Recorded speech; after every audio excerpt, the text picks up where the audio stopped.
नमस्कार मित्रों, welcome to life and law lab, जहां हम बात करते हैं बॉडी, ब्रेन और बेसिक राइट्स की। तो हम लोगों ने पिछले भाग में देखा था ब्लड ग्रुप का रहस्य। आज हम लोग पढ़ेंगे आरएच फैक्टर के बारे में। तो कार्ल लैंडस्टीनर ने एबीओ ब्लड ग्रुप को खोज लिया था, लेकिन एक सवाल अभी भी बाकी था। अगर किसी व्यक्ति का ABO blood group perfectly match कर रहा है, तो फिर कभी कभी ट्रांसफ्यूजन के बाद रिएक्शन क्यों होता है?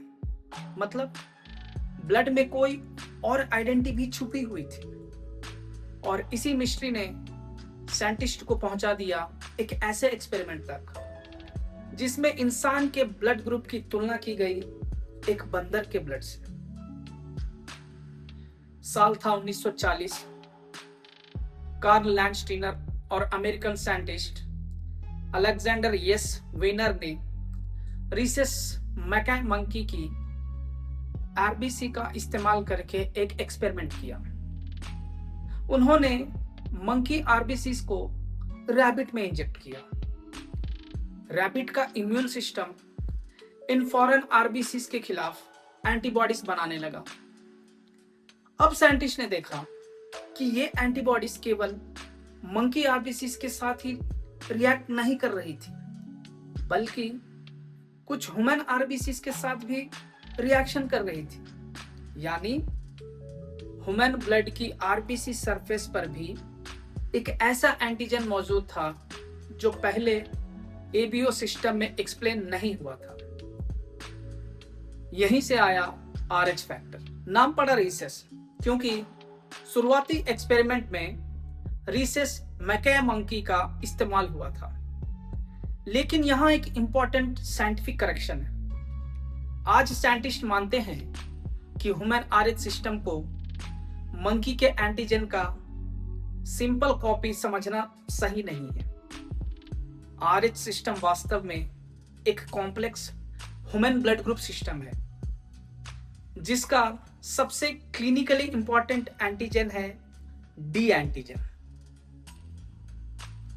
अब इसे बहुत सिंपल तरीके से समझिए। हमारी आरबीसी के सरफेस को एक छोटी सी वॉल समझिए। इस वॉल पर अलग अलग मॉलिक्यूलर पहचान लगी होती है। वो है एबीओ सिस्टम में ए एंटीजन, बी एंटीजन, और आरएच सिस्टम में सबसे इंपॉर्टेंट है डी एंटीजन। अगर आरबीसी की सरफेस पर डी एंटीजन मौजूद है, इसका मतलब वो आरएच पॉजिटिव है। अगर डी एंटीजन एब्सेंट है तो वो आरएच नेगेटिव है। इसीलिए किसी व्यक्ति का ब्लड ग्रुप सिर्फ ए या बी नहीं होता, वो ए प्लस होता है। मतलब एबीओ का मतलब हो गया ए, और आरएच पॉजिटिव या ओ नेगेटिव मतलब एबीओ ओ, आरएच नेगेटिव। यही कारण है कि कॉमनली हम 8 मेजर ब्लड टाइप्स की बात करते हैं। A positive, A negative, B positive, B negative, A B positive, A B negative, O positive, O negative.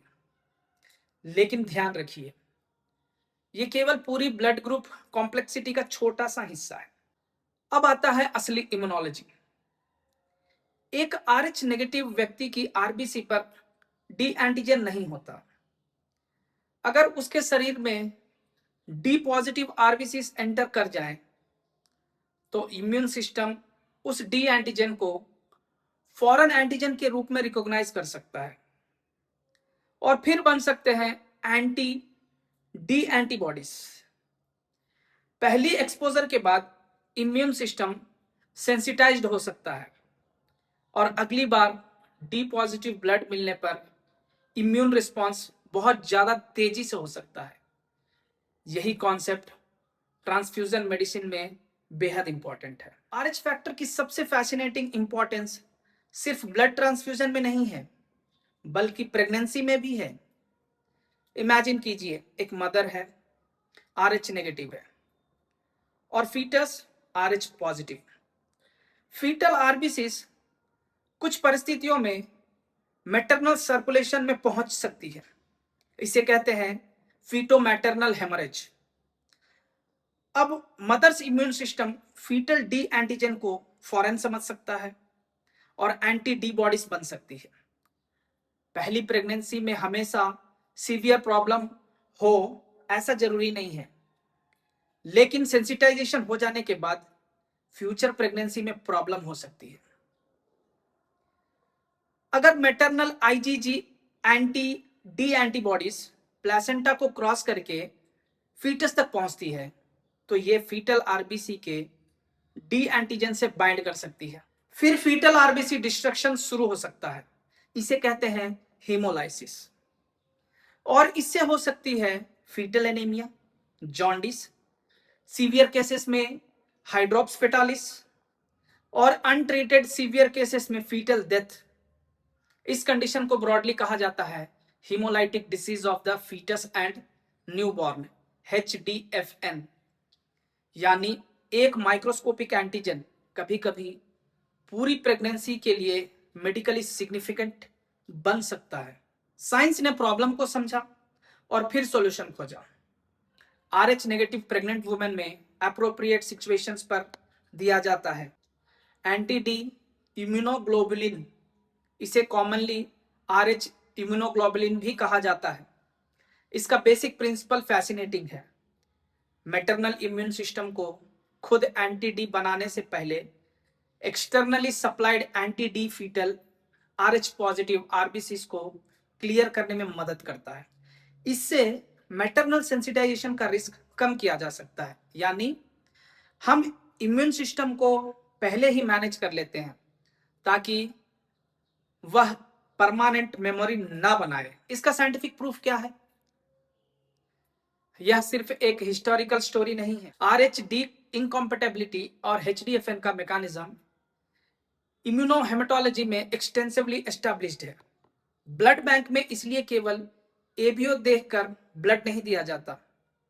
Patient का ABO typing, RH-D typing, antibody screening, cross matching, ये सब जैसी चीजें टेस्टिंग की जाती है। क्यों? क्योंकि किसी पेशेंट्स प्लाज्मा में क्लिनिकली सिग्निफिकेंट एंटीबॉडी मौजूद हो सकती है जो रूटीन एबीओ RH मैचिंग से दिखाई नहीं देगी। और यहीं से कार्ल लैंडस्टीनर ने एबीओ डिस्कवर किया। RH सिस्टम भी सामने आ गया, लेकिन डॉक्टर्स ने जल्द ही नोटिस किया अगर एबीओ और RH दोनों मैच है तब भी कुछ पेशेंट्स ट्रांसफ्यूजन रिएक्शन क्यों डेवलप करते हैं। मतलब कि ब्लड की सरफेसेस पर सिर्फ AB और D एंटीजन ही नहीं है, आरबीसी की सरफेस पर सैकड़ों अलग अलग एंटीजेनिक स्ट्रक्चर हो सकते हैं और हर एंटीजन की अपनी जेनेटिक कहानी है। यहीं से शुरू होती है the hidden world of blood groups. केल, डफी, किड, MNS, लुइस और फिर कुछ ऐसे रेयर ब्लड ग्रुप्स जिनके बारे में सुनकर आपको लगेगा कि साइंस फिक्शन की बातें हो रही है।